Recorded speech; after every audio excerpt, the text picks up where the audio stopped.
कि नाक की जो हड्डी है वो टेढ़ी हो गई है, इसलिए ऐसे ये ठीक नहीं होंगे, इनका ऑपरेशन करना पड़ेगा। अगर ऑपरेशन नहीं करवाओगे तो ये प्रॉब्लम जीवन भर रहेगी, यहाँ तक कि ये कभी ठीक नहीं हो पाएंगे। लोग रोते थे, हम लोग 2 भाई 1 बहन है, तीनों लोग रोते पापा के साथ कि पापा मम्मा कैसे ठीक होगी। तो कहते थे कि बेटा हम क्या करें, डॉक्टरों को ही दिखा सकते हैं और मेरे हाथ में कुछ नहीं है। ये सब एक रूटीन बन गया था कि इनको हर मंथ एडमिट करना ही है। हर महीने ये एडमिट होते थे 14 सालों से। 14 सालों से इनको हम हर महीने, इधर 6 महीने से काफ़ी ज़्यादा इनकी तबीयत बिगड़ने लगी थी। अपोस्टल जिस बहन का नाम माधुरी है, ये यूपी के रहने वाले। बहन बता रहे कि 14 सालों से इनको हर समय जुकाम रहता था, हमेशा इनको छींके आती थी। बहन बता रहे 10-12 बार, एक बार में इनको छींके होती थी। बहन बता रहे गले में, आँखों में, इनके कानों में हमेशा खारिश रहती थी।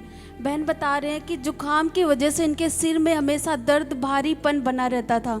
बहन बता रहे हैं ये प्रॉब्लम बहुत ज़्यादा बढ़ जाती थी जब भी ठंड होती थी या फिर कहीं बाहर जाते थे तो इनको सांस लेने में प्रॉब्लम होती थी। बहन बता रहे कि इतना बीमार हो जाते थे, इनको गले में इतना दर्द होता था कि ये कुछ खा नहीं पाते थे।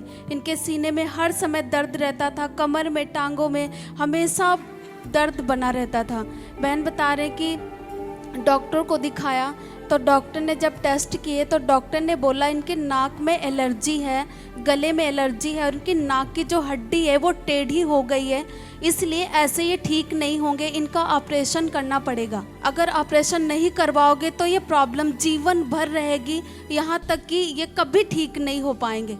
बहन बता रहे हैं बिल्कुल भी मुंह से सांस लेते थे, नाक से बिल्कुल भी सांस नहीं ले पाते थे। और ये बहन बता रहे हैं कि डॉक्टर ने बोला कि इनका ऑपरेशन होगा, 1.5 लाख तक रुपए लगेंगे। बहन बता रहे इतने पैसे इनके पास नहीं थे कि ऑपरेशन करवाएं। डॉक्टर ने ये भी बोला था अगर ऑपरेशन भी होगा फिर भी गारंटी नहीं है कि ये ठीक ही हो जाएंगे। बहन बता रहे हैं। बहन आप बता रहे हो कि जब आपने रिपोर्ट्स कराई तो इनकी नाक की हड्डी टेढ़ी आई थी। जी अपोस्टल जी, सब तो डॉक्टर से जब हम लोगों ने दिखाया तो डॉक्टर ने बताया कि आपकी मम्मा की नाक की हड्डी टेढ़ी हो गई है, इसके लिए आपको ऑपरेशन कराना होगा। उसका खर्चा डॉक्टर ने 1.5 लाख रुपए तक बताया था। और ऑपरेशन के बाद भी कोई गारंटी नहीं थी? ऑपरेशन के बाद भी डॉक्टर कोई गारंटी नहीं ले रहा था कि आपकी मम्मा ठीक ही हो जाएंगी। वो बस ऐसे बोल रहे थे कि आप करा लोगे तो थोड़ा बहुत आपको बेनिफिट मिल सकता है, बाकी हम कोई वो नहीं कह सकते कि आपकी मम्मा पूरे तरीके से ठीक ही हो सकती हैं। और ये कितने सालों से चल रहा था बहन? ये इनको 14 सालों से चल रही थी अपोस्टल जी। 14 सालों से? 14 सालों से थी। और जब भी ये कोई धूल मिट्टी इनको एलर्जी चिढ़ जाती थी? हाँ अपोस्टल जी, जब भी ये मतलब ठंड का मौसम आता या फिर कहीं जाते ये तो धूल मिट्टी से इनको एलर्जी होती। काफ़ी छींके, 10-12 छींके एक साथ इनको आनी शुरू होती। नाक से पानी आना, आँख से पानी आना, खुजली होना, इनको सब शुरू हो जाता था। और हमेशा ये बता रहे थे मुंह और नाक को बांध के रखते थे कपड़े से? हमेशा ये बात के रखते थे। इनको बहुत घुटन टाइप से भी होती थी, बहुत रोते थे और जिसकी वजह से इनको लंग्स में भी प्रॉब्लम आने लगती। हर मंथ इनको एडमिट करना, हर मंथ ये सब एक रूटीन बन गया था कि इनको हर मंथ एडमिट करना ही है। हर महीने ये एडमिट होते थे 14 सालों से? 14 सालों से इनको हम हर महीने, इधर 6 महीने से काफ़ी ज़्यादा इनकी तबीयत बिगड़ने लगी थी। हर मंथ हम इनको एडमिट किए, अपने पापा के साथ हम लोग गए। 5 दिन 6 दिन डॉक्टर इनको रखते आती, फिर भी वो बहुत ज़्यादा ठीक नहीं रहती थी। और आप बता रहे हो इस कारण बहुत सारी कुछ खाने की वस्तुएं भी थी जो ये खा नहीं पा रहे थे? इनको खाने के लिए भी डॉक्टर ने काफ़ी चीज़ें मना की थी, चावल वगैरह, फ्रूट्स, जूस और जो भी स्नैक्स है, स्पाइसी, सारी चीज़ें इनको मना कर दिया था डॉक्टर ने। अच्छा, फ्रूट्स वगैरह जितने ठंडे फल थे सब इनको मना थे। खट्टे फल, ठंडे फल, कोई भी फल हो इनको सब मना। जूस वगैरह सब मना, कॉफ़ी, चाय सब मना था इनको। बोले अगर आपकी मम्मी को आपको ज़िंदा रखना है तो आपको इनको ऐसे ही पूरी लाइफ चलाना पड़ेगा। आप चाहते हो कि आपकी मम्मा आपके साथ रहें तो आपको ऐसे इनको करना पड़ेगा। अब समझ रही हो? और जब आप खाते थे तो मम्मी का मन करता था खाने का? जब हम लोग खाते तो मम्मी कहती थी कि काश हम भी ठीक रहते तो तुम लोग की तरह खाते।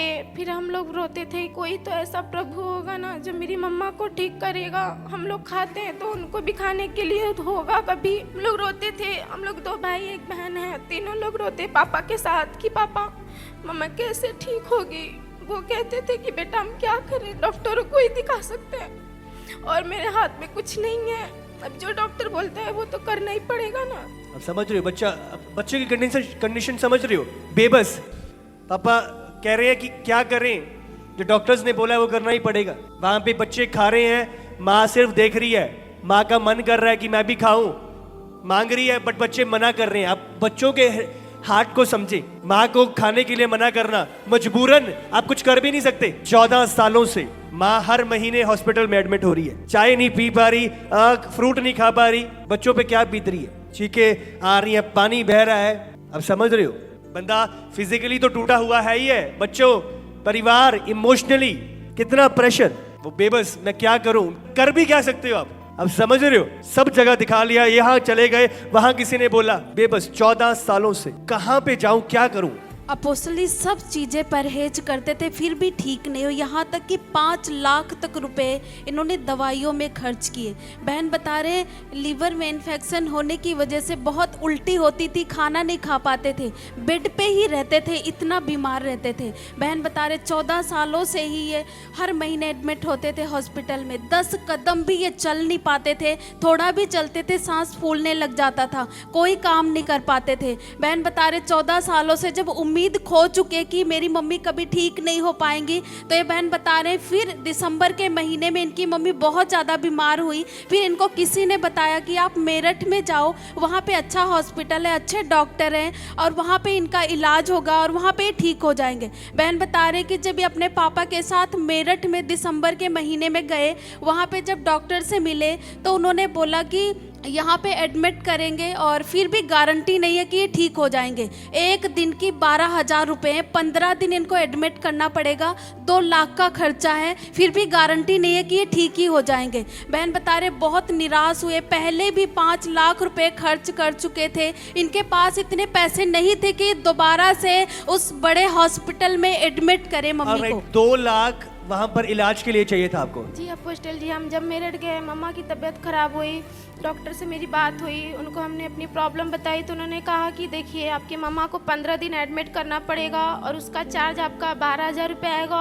और उन्होंने ये भी कहा कि आप 15 दिन अपने मम्मा के पास नहीं रह सकते, अगर आपको मिलना है तो 10 मिनट सुबह शाम आप आ सकते हो। फिर हम लोगों ने सोचा कि इतना पैसा कहाँ से आएगा, फिर हम अपनी मम्मा को इतना दिन अकेले नहीं छोड़ सकते हैं, क्योंकि हम अपनी मम्मा के बिना एक दिन भी नहीं रह सकते और इतनी बड़ी प्रॉब्लम में कैसे छोड़ दें इनको।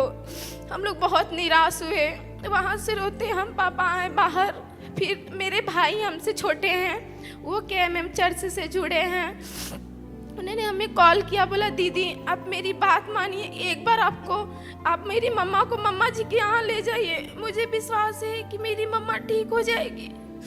हम लोगों ने अपने भाई की बात मानी और यहाँ पे 3 जनवरी को यहाँ पे आए और 4 जनवरी को मेरी मम्मा के लिए ले हैंड प्रे हुआ।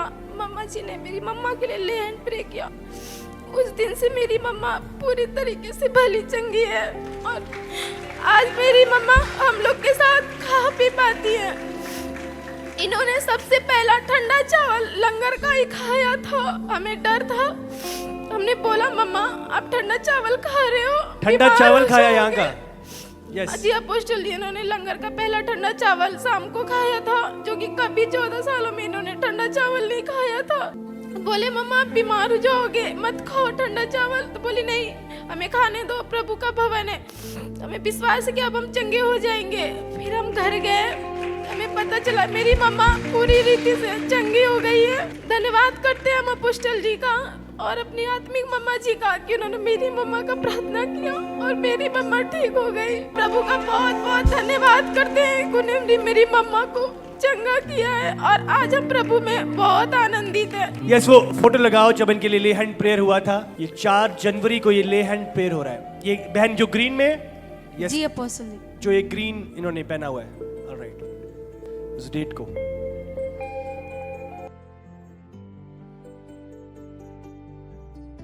और जैसी ले हैंड प्रेयर हुआ उसी दिन जी अपोस्टल जी, वो उस संडे को हुआ और इन्होंने चावल खाया, रास्ते में गई, कोई प्रॉब्लम नहीं, अब ये सब कुछ खाती हैं, कोई प्रॉब्लम नहीं है इनको। क्या नहीं खाते थे पहले और अब खा रहे हैं? अब जो पहले नहीं खाया वो अब सब क्या क्या खाया अब प्रेयर के बाद? प्रेयर के बाद इन्होंने चावल खाया, जूस पिया, फ्रूट्स खाए, प्याज खाए, सब कुछ मना था, सब कुछ खाया इन्होंने। अब सब कुछ खा लिया। सब कुछ खा रहे। हालेलुया। जितनी कसर 14 साल की थी वो सब पूरी कर ली है। और बहन आप बता रहे थे कि ये 2 लाख और लगने थे और इससे पहले अब लगा 5 चुके लाख, 5 लाख। जी यस जी अपोस्टल जी, हमने पहले 5 से इन पर लाख लगा चुके थे। यस अपोस्टल जी, हमने पहले 5-6 लाख रुपए इनके ऊपर बहुत खर्च किया। 5-6 लाख आप लगा चुके थे और फिर भी कोई फर्क नहीं पड़ा कोई था। फर्क नहीं। साथ दिन जैसे जैसे बढ़ते गए इनकी प्रॉब्लम्स बढ़ती चली गई, काफी ज्यादा बढ़ती चली गई। इतने बढ़ गए कि हमको लोगों को लगता था कि अब मम्मा को खो देंगे। 2-3 बार ऐसे दिन आए जब हम लोगों ने अपनी मम्मा से उम्मीद खो चुकी थी कि मेरी मम्मा आप बचेंगी। पर परमेश्वर का धन्यवाद हो, प्रेयर के बाद मेरी मम्मा ठीक है और मेरी मम्मा मेरे साथ खड़ी है। समझ रहे हो, बच्चों के आंसू, उनके हार्ट। अब देखें, माँ बाप से प्यार, यकीन भी नहीं था कि माँ साथ में खड़ी होगी, पर ये प्रभु की दया है कि आज माँ साथ में खड़ी है और मैं गवाही के साथ हूँ। एक स्पर्श प्रभु का, पहली बार आए हैं। एक स्पर्श, पहली बार आए थे आप? अपोस्टल जी पहली बार आए थे हम। पहली बार आए थे 4 तारीख को। यस अपोस्टल और जी। एक स्पर्श 14-15 सालों के बाद प्रभु ने फ्री किया, उसी दिन इंस्टेंट। अब देख रहे हो, हाँ, चर्च के लंगर के कड़ी चावल। हालेलुया।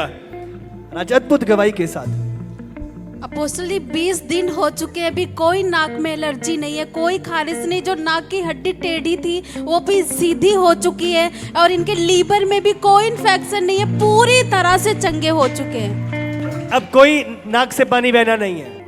पानी नहीं है। और जो एक दिन दवा खाए बिना नहीं रह सकती थी, आज 20 दिन हो गए दवा खाया ही नहीं, उठा के फेंक दिया। बोला मेरे प्रभु ने मुझे चंगा कर दिया। मम्मा ने प्रार्थना किया, मैं चंगी हो गई। और राइट, और ये 14 साल से दवाइयां खा रहे थे 14 साल से दवाइयाँ खा रही और थी। रोज खा रहे थे। रोज डेली इनका दवा, खाना की जगह दवा, सुबह शाम दोपहर रात, बस दवा। और सिर्फ दवा। एक भी दिन बिना दवाई के रहते नहीं थे। एक दिन भी नहीं रहते थे। एक दिन दवा छोड़ देते, गुस्से में कि जाओ नहीं खाएंगे, दूसरे दिन बेड पे पड़ जाते। और आज 20 दिन हो गए, कोई दवा नहीं खाया। 14 साल के बाद ये बंधन और जुआ प्रभु ने तोड़ा है। एक जो 14 साल से दवाइयां खाता हो, एक भी दिन बिना नागे, इस कंडीशन कैसे प्रभु ने बदल दिया। जो नॉर्मल खाना बंदा नहीं खा पा रहा था, प्रभु ने बदल दिया। दवाइयां बंद हो गई। आज कोई एलर्जी नहीं है, कोई पानी बहना नहीं। जोरदार तारीफ करो, सच मुझे अद्भुत है। कैसा लग रहा है बहन आपको अपनी मदर को साथ में देखकर? परमेश्वर का धन्यवाद, बहुत अच्छा लगा। इतना अच्छा लगा जैसे लगा कि हमको तो इतनी बीमारियां थी कि हम क्या बताएं। प्रभु ने हमारी प्रार्थना को सुन ली, हमारे बच्चों के बीच में हमें खड़ा कर दिया। और आप गवाही के साथ खड़े हैं। कैसे लग रहा है बहन आपको अपनी मदर को? हमें बहुत अच्छा लग रहा है कि जो मम्मा को हम खोने वाले थे, परमेश्वर ने हमारे साथ खड़ा किया है, हमारे बीच में खड़ी है वो मम्मा। मुझे तो विश्वास देता, सच में जीवित परमेश्वर है हमारा, हमारी प्रार्थना को सुनता है वो। हमसे बोलने से पहले प्रभु हमारे हृदय को पढ़ लेता है। हम लोग बोलते थे प्रभु कहीं से आके मेरी मम्मा को छू ले। मम्मा जी के रूप में प्रभु ने मेरी मम्मा को छू के प्रेयर किया, मेरी मम्मा ठीक हो गई। गले से लगाओ अपनी मदर से, लगाओ इनको। आज ये जिंदा और बड़ी गवाही है जो प्रभु ने तैयार करी है। हालेलुया। शैतान ने जिस मां को छीनने का प्रयास किया था, परमेश्वर ने उसे जीवित करके आज गवाही के साथ खड़ा कर दिया है। हालेलुया। एक मिनट अपनी आंखें बंद करो। ये अद्भुत गवाही, मैं चाहता हूं थैंक्स करो सब जन। इस अद्भुत गवाही के लिए सब मिलके धन्यवाद करो प्रभु का। सचमुच आज ये बहन जीवित है, ये प्रभु का अनुग्रह है। ओ प्रभु, ये 14 साल का श्राप और जुआ आपने तोड़ा प्रभु। एक स्पर्श प्रभु, अपनी दासी के द्वारा एक स्पर्श, और आज ये अद्भुत गवाही, यीशु आपके काम बड़े हैं, आपके काम अलौकिक हैं प्रभु। ओ जीसस, थैंक यू लॉर्ड। सारी महिमा आपको देते हैं प्रभु। जलाल इस गवाही के लिए यीशु के नाम से हम मांगते हैं। आमीन, आमीन, आमीन।